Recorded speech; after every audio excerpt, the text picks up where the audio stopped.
Welcome to ambitiousbaba.com। आज हम लोग फ्लोर बेस्ड पजल के सेकंड सेशन में है और जो क्वेश्चन आज डिस्कस करने वाले हैं वो आपके एग्जामिनेशन के लेटेस्ट पैटर्न के पॉइंट ऑफ व्यू से बहुत इंपॉर्टेंट है। ठीक है, अभी जितने भी 2019 या 18 में मेंस के पेपर हुए हैं, चाहे वो IBPS हो, SBI हो, इसमें इस टाइप का क्वेश्चन आपको देखने को मिला था। तो चलिए ज़रा इस क्वेश्चन को देखते हैं और समझते हैं। यहाँ आपको एक फिगर गिवन है, तो पहले हमें फिगर ड्रॉ करना होगा। जैसे ये हमने एक फिगर ड्रॉ करना है, कुछ बिल्डिंग्स हैं जिनके फ्लोर आपको गिवन है।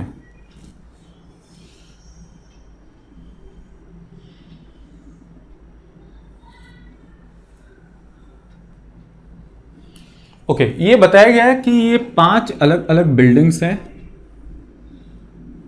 ये जो पहला दिख रहा है ये P है, जो सेकंड बिल्डिंग है वो है building Q, third one is building R, ये S, और लास्ट वन जो है ये बिल्डिंग T है। ये 5 बिल्डिंग है P Q R S T, और ये जो है ये इनके फ्लोर हैं। इस फ्लोर को बोला गया है ग्राउंड, इसे बोला गया है फर्स्ट फ्लोर, ये है सेकंड फ्लोर और ये है थर्ड फ्लोर। ठीक है, तो चलिए जरा क्वेश्चन को पढ़ते हैं और देखते हैं यहां क्या मेंशन है और इसे किस तरीके से अप्रोच करना है हमें। तो certain number of persons are living in a different apartments, only a few of their names are known. कुछ के ही नाम पता है, सभी के नाम नहीं पता। Their apartments are built as shown in the diagram, only one person lives on each floor of the apartment. यानी एक पर्टिकुलर जो सेल है, ये सारे फ्लोर्स हैं हमारे लिए। बिल्डिंग P के ग्राउंड, फर्स्ट, सेकंड, थर्ड, ये 4 फ्लोर, Q में 3 है, R में 4 फ्लोर्स, S में 2 हैं और T में 1। तो बोला गया है कि हर एक बिल्डिंग के किसी एक फ्लोर पर एक ही पर्सन है, एक से ज्यादा नहीं है। Some of the floors may be vacant, ये भी ध्यान रखना, इसमें से कुछ फ्लोर्स वेकेंट है। D lives in the floor, in the top most floor but above the second floor. तो D जो है वो टॉप मोस्ट पर है अपनी बिल्डिंग के, लेकिन सेकेंड फ्लोर के ऊपर है। तो सेकेंड फ्लोर के ऊपर जाहिर सी बात है एक ही फ्लोर बच रहा है, दैट इज थर्ड। और ये केवल 2 बिल्डिंग में थर्ड फ्लोर्स हैं, एक है बिल्डिंग P और दूसरा है बिल्डिंग R। यानी आप ये कह सकते हैं कि जो D है वो बिल्डिंग P या R के थर्ड फ्लोर पर है। अबव सेकेंड मतलब थर्ड फ्लोर चूंकि 2 ही बिल्डिंग में अवेलेबल हैं, इसका मतलब D जो है वो या तो बिल्डिंग P में है या बिल्डिंग R में है। आगे बढ़ते हैं, नेक्स्ट इंफॉर्मेशन देखते हैं। 2 persons are living between D and K and both lives in the same apartment। तो देखो 2 बातें मिली। बोला गया D और K के बीच 2 पर्सन हैं, यानी इनकी रेस्पेक्टिव पोजीशन आपस में थर्ड होगी और दोनों सेम अपार्टमेंट में हैं। यानी अगर D बिल्डिंग P में है, अपार्टमेंट P में है, तो K भी P में होगा, और अगर ये R में है तो ये भी R में होगा। चूंकि इससे थर्ड प्लेस पर आएगा तो हम यहां से कह सकते हैं कि K जो है वो ग्राउंड फ्लोर पर आएगा। तो 2 पॉसिबल कंडीशन बन रही है, D और K, D से थर्ड प्लेस पर K एक, और R अपार्टमेंट में देखें तो D और इससे थर्ड प्लेस पर K ग्राउंड फ्लोर पर। नेक्स्ट देखिए अगली इंफॉर्मेशन क्या है। C lives in north west of J, C lives in north west of J। तो J जहां होगा उसके नॉर्थ वेस्ट का मतलब हम लोग ले लें, देखो ऊपर ले लिया यहां नॉर्थ, ऐसे ये होता नहीं है, लेकिन हमें इस क्वेश्चन के लिए करना है, ये ध्यान रखिएगा।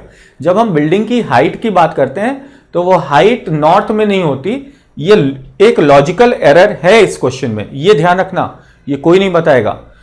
तो यहां अभी हम लोग डायरेक्शंस के लिए फिलहाल क्या कर रहे हैं, हम लोग इसे मानकर चल रहे हैं कि ऊपर की डायरेक्शन हम लोग नॉर्थ ले रहे हैं, राइट हैंड साइड ईस्ट ले रहे हैं, नीचे south, left hand side west. देखिए ये लॉजिकली गलत क्यों है, मैं आपको बता रहा हूं कि बिल्डिंग की हाइट नॉर्थ डायरेक्शन में नहीं होती, जरूरी है। बिल्डिंग की हाइट जो होती है वो उसी लोकेशन पर होती है ना, तो ये चीज ध्यान रखना। लेकिन अभी जो कंसिडर करना है हमें वो यही कंसिडर करना है, ऊपर की डायरेक्शन नॉर्थ, नीचे की direction south, right hand side east and left hand side west. तो अगर नॉर्थ वेस्ट बोल रहा है यानी कुछ इस ओर होगा। तो ये बोला गया C lives in the north west of J के नॉर्थ वेस्ट में C को रख दिया। ठीक है, J does not live in apartment T, J जो है टी वाली अपार्टमेंट में नहीं है, तो जाहिर सी बात है इसके नॉर्थ वेस्ट में सी नहीं होगा। ओके, नेक्स्ट इंफॉर्मेशन क्या है? E lives north west of C. Okay, E जो है वो सी के भी नॉर्थ वेस्ट में है, तो जे के नॉर्थ वेस्ट में सी और सी के नॉर्थ वेस्ट में ई। ओके, नेक्स्ट इंफॉर्मेशन देखिए, E does not live in apartment P. E जो है वो अपार्टमेंट पी में नहीं रहता।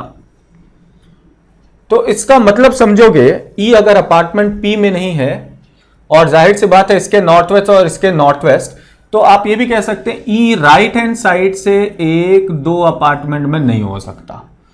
ठीक है, अब यहां पर यह भी ध्यान रखना कि अगर जे के नॉर्थ वेस्ट में सी है और सी के नॉर्थ वेस्ट में ई है, और अगर जे इस अपार्टमेंट में नहीं तो सी इसमें नहीं और ई इसमें भी नहीं हो सकता।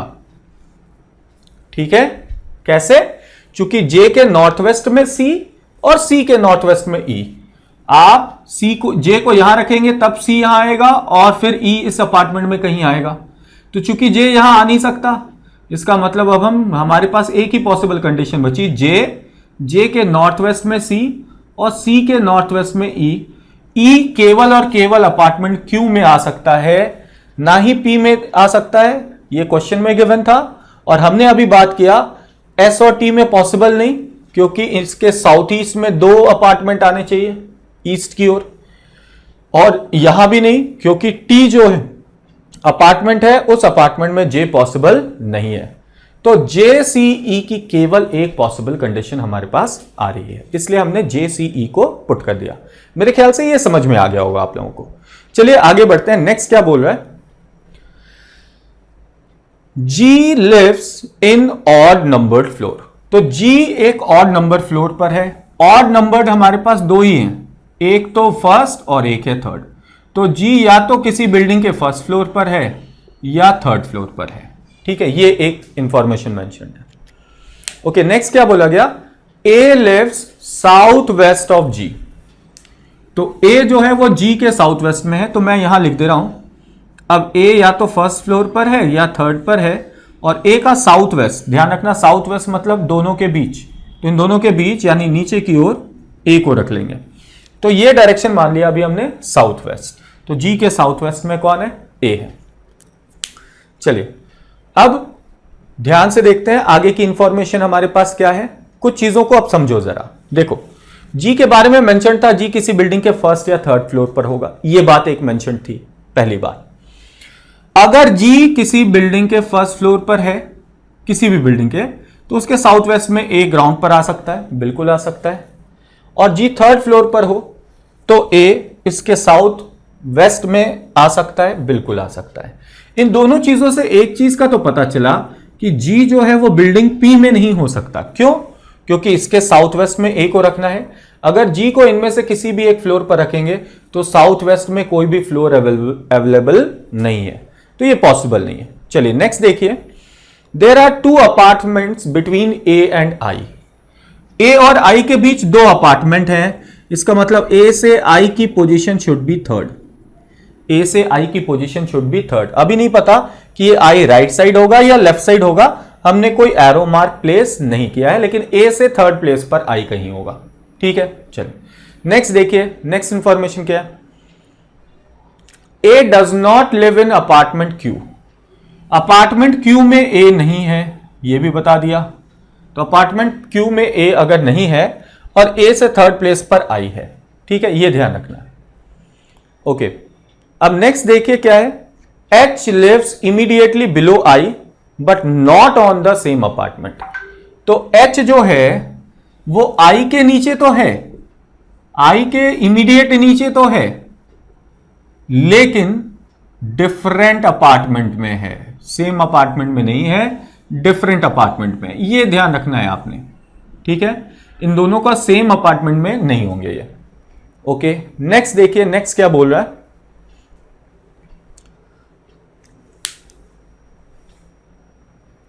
F lives to the east of H. Okay, H के ईस्ट में कहीं, ईस्ट मतलब राइट हैंड साइड लेना है, कौन है? H के ईस्ट में कहीं F है, तो H के ईस्ट में एफ कहीं है, किस पोजीशन पर है ये मेंशन नहीं। ठीक, चलिए नेक्स्ट देखिए, F does not live in apartment R and S. तो एफ ना ही अपार्टमेंट आर में है और एफ बेटा अपार्टमेंट एस में भी नहीं है, इन दोनों में नहीं है। ठीक है, क्लियर, ओके। नेक्स्ट क्या है information, H does not live in apartment R, H भी अपार्टमेंट आर में नहीं है। तो अपार्टमेंट आर ये है ना, यहां एच नहीं है। ठीक है, चलो ये भी नोट कर लिया। And lives immediately south east of A, okay, A के साउथ ईस्ट में एच है, ए के साउथ ईस्ट में एच है। अब इसका मतलब देखो, समझना मेरी बात को ध्यान से, इसका मतलब यह कि जी के नीचे किसी फ्लोर पर ए है और ए के नीचे किसी फ्लोर पर एच है। दोनों बात है ना, जी के नीचे किसी फ्लोर पर ए और ए के नीचे किसी फ्लोर पर एच। इसका मतलब जी के नीचे मिनिमम 2 फ्लोर्स होंगे, एक तो ए वाला फ्लोर होगा और उसके ठीक नीचे एच वाला फ्लोर होगा। तो चूंकि जी के नीचे 2 फ्लोर होंगे, इससे हम ये कह सकते हैं कि जी बेटा फर्स्ट फ्लोर पर हो ही नहीं सकता। जी किसी बिल्डिंग के फर्स्ट फ्लोर पर अगर होता तो इसके नीचे केवल एक ही फ्लोर आ रहा है, हमें 2 फ्लोर चाहिए, एक तो ए और आई वाला फ्लोर होगा और एक ए के नीचे कहीं एच का फ्लोर होगा। 2 फ्लोर्स हमें इसके नीचे चाहिए होंगे। तो यह बात आपको ध्यान में रखना है। यहां से हम ये कह सकते हैं कि जी जो है वो बिल्डिंग के 3rd फ्लोर पर है और 3rd फ्लोर केवल 2 ही बिल्डिंग में अवेलेबल है, 2 ही अपार्टमेंट में अवेलेबल है, one is P and the other one is R. यानी आप जी के बारे में कह सकते हैं या तो ये अपार्टमेंट पी में है या फिर ये अपार्टमेंट आर के 3rd फ्लोर पर है।